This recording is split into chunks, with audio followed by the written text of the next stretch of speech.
Voici l'histoire de Jack Monoloy, un draveur reconnu dans la Mauricie d'antan comme le meilleur de tous les temps.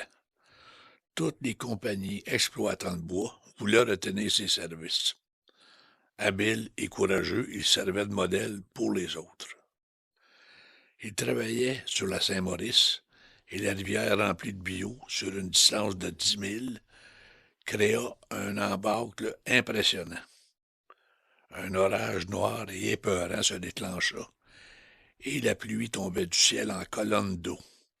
Le niveau de la rivière montait et le village à proximité tremblait du péril. Rien n'arrêtait les nuages de déverser leur eau.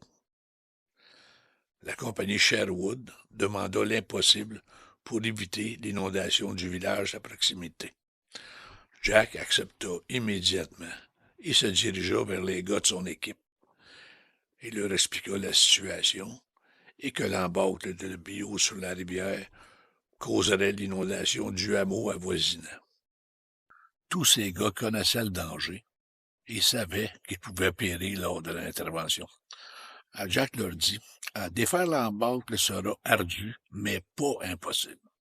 En fait, il faut tasser les bio et créer un chenal par où l'eau va s'écouler tranquillement, sans causer une débâcle. Nous travaillerons comme des castors, en équipe et de façon continue.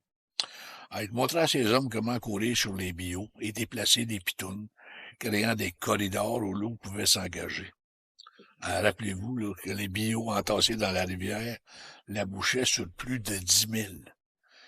Il dit à ses gars, priez afin que la pluie cesse. Demandez à tous les saints que vous connaissez, sans les insulter, de vous insuffler le courage de compléter ma demande. Priez Dieu de vous protéger afin de pouvoir retourner chez vous et sauver le village. Les équipes de draveurs se positionnèrent aux endroits stratégiques et commencèrent à placer des bio. On entendait les cris des hommes et à leur allure, on doutait qu'ils réussiraient leur intervention.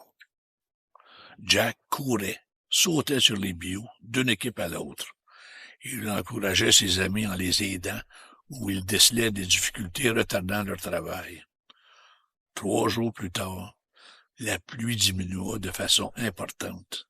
Ce répit permit aux draveurs de déplacer les bio et de créer le chenal. Jack riait à ses hommes, « Lâchez pas, on va l'avoir. » Il ne restait que 30 à 40 pitounes à placer, quand la dernière coincée en place dans le chenal finalisa leur travail. Le chenal mesurait un demi-mille de largeur sur 10 000 de long. Sur les 2 bords de la rivière, les pitounes empilées mesuraient 50 pieds en hauteur. On avait sauvé le village et aucun des participants de cette opération n'avait péri, sauf des blessures mineures à plusieurs d'entre eux. On loua le courage de Jack et ses hommes. Les seules plaintes venaient des castors qui déploraient la perte de tout ce beau bois.